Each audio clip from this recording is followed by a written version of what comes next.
Hello everyone, आप देख रहे हैं चैनल अमीन इन्फो। और आज की इस वीडियो में हम BA honours political science third semester का एक सब्जेक्ट है पर्सपेक्टिव ऑन पब्लिक एडमिनिस्ट्रेशन। इसका एग्जामिनेशन पैटर्न हम डिस्कस करेंगे। कौन सी यूनिट आपकी ज़्यादा इम्पोर्टेंट है वो भी हम इस वीडियो में आप लोगों को बताने वाले हैं। पब्लिक एडमिनिस्ट्रेशन यानी कि लोगों के लिए कामकाज करना, बेसिकली यही मतलब होता है पब्लिक एडमिनिस्ट्रेशन का।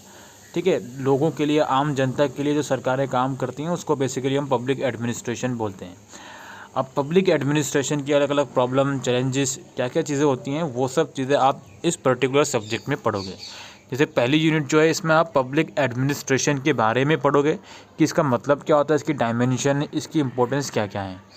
प्राइवेट और पब्लिक एडमिनिस्ट्रेशन किस तरह से अलग अलग हैं, और इवैल्यूएशन पढ़ोगे आप पब्लिक एडमिनिस्ट्रेशन का। ठीक है, शुरू के जो दो पार्ट हैं बहुत इंपॉर्टेंट है, याद रखिएगा।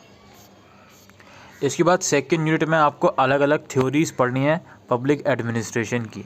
क्लासिकल थ्योरीज़ हैं, इसमें आपका F.W. टेलर की है, उर्विक एंड फेवल की है, मैक्स वेबर की थ्योरी है। न्यू क्लासिकल थ्योरी है जिसमें आपका एल्टन मायो है और हर्बर्ट साइमन है और कॉन्टेम्प्ररी थ्योरी आपकी फ्रेडरिक्स की और पीटर ड्रकर की। ठीक है, थ्योरी है बहुत सारी, और ये यूनिट बहुत ज़्यादा इंपॉर्टेंट है, बहुत ज़्यादा इंपॉर्टेंट है ये यूनिट। थ्योरीज़ आती हैं, अलग अलग क्वेश्चंस आ रहे हैं, थ्योरी के शॉर्ट नोट के अंदर भी थ्योरीज़ पूछ ली जाती हैं।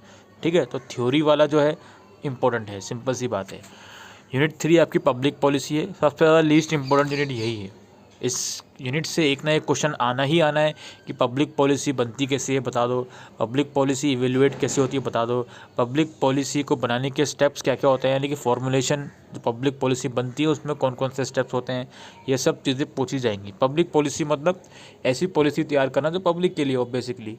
ठीक है, और आपकी यूनिट 4 है जिसमें आप अप्रोचेस पढ़ोगे पब्लिक एडमिनिस्ट्रेशन के, जिसमें आपका डेवलपमेंट एडमिनिस्ट्रेशन है, न्यू पब्लिक एडमिनिस्ट्रेशन है, न्यू पब्लिक मैनेजमेंट है, न्यू पब्लिक सर्विस अप्रोच है, गुड गवर्नेंस है और फेमिनिस्ट पर्सपेक्टिव है। इसके अंदर मैं आपको बता दूं सबसे इम्पोर्टेंट क्या क्या है। ये डेवलपमेंट एडमिनिस्ट्रेशन ज़रूर से करके जाइएगा, ये नया टॉपिक ऐड हुआ है। ठीक है, तो ये इसके आने की संभावनाएं ज़्यादा हैं। इसके अलावा फेमिनिस्ट पर्सपेक्टिव और न्यू पब्लिक मैनेजमेंट और न्यू पब्लिक एडमिनिस्ट्रेशन, ये भी सारे इंपॉर्टेंट हैं, ये भी आप ज़रूर से करके जाइएगा। तो ये एक थोड़ा सिलेबस का ओवरव्यू है। अब हम देखते हैं इससे क्वेश्चन पेपर। 5 मार्क्स का आपका आएगा। पूरा पेपर या तो इंग्लिश में करो या हिंदी में करो। टोटल आपके 8 क्वेश्चंस रहेंगे जिसमें से कोई 4 आपको करने होते हैं। तो पहला क्वेश्चन आप देख सकते हो कि लोक प्रशासन की परिभाषा दीजिए, यानी कि पब्लिक एडमिनिस्ट्रेशन को डिफाइन कीजिए। Discuss briefly the evolution of the discipline in modern times, यानी कि आधुनिक काल में इस विशाखा का किस प्रकार विकास हुआ है। ठीक है, इस विधा शाखा का किस प्रकार हुआ है, यानी कि पब्लिक एडमिनिस्ट्रेशन को डिफाइन करना है और आज के टाइम पर पब्लिक एडमिनिस्ट्रेशन किस तरह से डेवलप हुआ है, किस तरह से इसका विकास हुआ है, वो आपको बताना है। तो obviously first question first unit में से आपका आया है। सेकंड क्वेश्चन क्या है, analyze how the human relation theory of organization is an improvement upon the scientific management theory of organization. Basically इस चीज़ में पूछा गया है कि जो ह्यूमन रिलेशन थ्योरी जो है वो साइंटिफिक मैनेजमेंट थ्योरी से किस तरह से ज़्यादा अच्छी है। विश्लेषण कीजिए कि संगठन का मानव संबंध सिद्धांत किस प्रकार संगठन के वैज्ञानिक प्रबंध सिद्धांत पर एक सुधार है। आपको बताना है कि HR थ्योरी जो है वो साइंटिफिक मैनेजमेंट थ्योरी से किस तरह से बेहतर है। ठीक है, तो आगे थ्योरी वाला क्वेश्चन। ठीक है, उसके बाद हम बात करते हैं क्वेश्चन 3 की। Critically evaluate the contribution of Fred Riggs ecological model to public administration. लोक प्रशासन के प्रति फ्रेडरिक्स के पारिस्थितिक मॉडल की देन का आलोचनात्मक मूल्यांकन कीजिए, यानी कि जो थ्योरी है आपकी फ्रेडरिक्स की, इसकी जो थ्योरी थी उसको आपको क्रिटिकली उसको एग्जामिन करना है, इवेलुएट करना है। क्वेश्चन नंबर 3 में अगेन यूनिट 2 में से आया है, तो आप देख लो यूनिट 2 में से 2 फुल फ्लेज क्वेश्चन आ चुके हैं। क्वेश्चन नंबर 4 है, आपको बताना है कि कॉन्सेप्ट बताना है, concept and process of policy making. Bharat में नीति निर्माण की संकल्पना और प्रक्रिया का विवेचन कीजिए, यानी कि जो पॉलिसी बनाते हैं, पॉलिसी मेकिंग जो है इसका प्रोसेस और इसका कॉन्सेप्ट क्या है ये आपको बताना है। ये पब्लिक पॉलिसी वाले क्वेश्चन में से आ गया। 5th क्वेश्चन है examine the feminist perspective in public administration. ये लास्ट वाली यूनिट में से जो आपका अप्रोचेस वाली यूनिट में से है वो पूछा गया है कि पब्लिक एडमिनिस्ट्रेशन का फेमिनिस्ट अप्रोच क्या है, फेमिनिस्ट पर्सपेक्टिव क्या है, ये आपको बताना है। ठीक है, इसके बाद इसको हिंदी में भी पढ़ लेते हैं, कुछ बच्चे नाराज ना हो जाएं। लोक प्रशासन के नारीवादी सिद्धांत का परीक्षण कीजिए।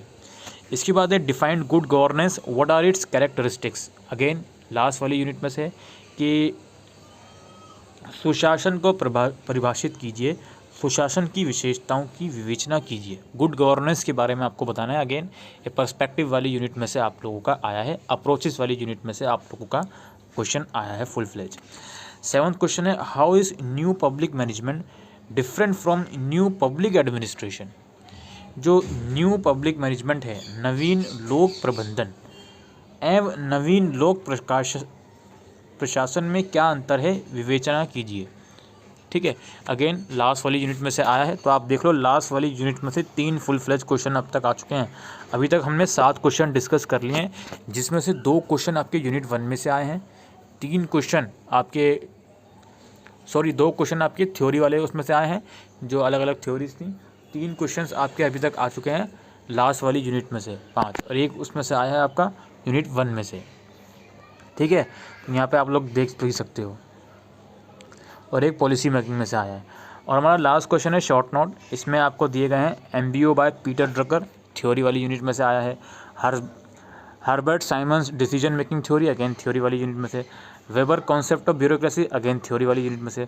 और पब्लिक प्राइवेट डिक्शनरी। तो इनमें से किन्हीं 2 पर आपको शॉर्ट नोट लिखना है। ये एक पेपर हमने डिस्कस कर लिया और आपको बहुत अच्छे से समझ में आ गया होगा कि यार 2nd यूनिट और 4th यूनिट बहुत ज़्यादा इंपॉर्टेंट है। अगर आप सिर्फ 2nd और 4th यूनिट ही करके चले जाते हो, पूरा पेपर आप इजीली कर सकते हो। और पॉलिसी मेकिंग वाली भी कर ही लेना, वो तो आसान है। इसके बाद हम एक और क्वेश्चन पेपर आप लोगों के साथ डिस्कस करेंगे।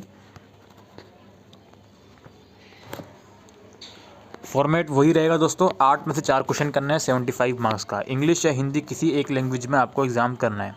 तो पहला क्वेश्चन आपका वही है कि स्कोप और मीनिंग बताना है पब्लिक एडमिनिस्ट्रेशन का। लोक प्रशासन की प्रकृति एवं क्षेत्र की विवेचना कीजिए। ठीक है, इसका स्कोप और मीनिंग, तो ये क्वेश्चन तो ज़रूरी है, इंपॉर्टेंट है, पब्लिक एडमिनिस्ट्रेशन के बारे में तो पूछना जाएगा ही आपसे। 2nd क्वेश्चन है आपको जो वेबरियन मॉडल है ब्यूरोक्रेसी का, उसको आपको क्रिटिकली एग्जामिन करना है। ठीक है, वेबर की नौकरशाही सिद्धांत का आलोचनात्मक परीक्षण कीजिए। इसके बाद 3rd क्वेश्चन है आपका analyse the principles of scientific management theory, वैज्ञानिक प्रबंधन सिद्धांत की विवेचना कीजिए। 3 क्वेश्चन अभी तक हमने डिस्कस करे हैं दूसरे पेपर के, जिसमें से 2 क्वेश्चन थ्योरी वाली यूनिट में से आए और 1 क्वेश्चन आपका पब्लिक एडमिनिस्ट्रेशन में से आया है। 4th question again public policy में से आएगा, जिसमें आपको मॉडल्स डिस्कस करने हैं पब्लिक पॉलिसी के। लोक नीति के विभिन्न प्रतिमानों की विवेचना कीजिए। इसके बाद क्वेश्चन नंबर 5th है। क्वेश्चन नंबर 5th जो आपका आया है वो आया है आपका अगेन थ्योरी वाली यूनिट में से, जिसमें बताया जा रहा है Riggs ecological approach has made substantial contribution to the understanding of public administration elaborate. ये बोल रहे हैं लोक प्रशासन को समझने के लिए रिक्स के पारिस्थितिक मॉडल ने सारभूत योगदान दिया है, सविस्तार स्पष्ट कीजिए।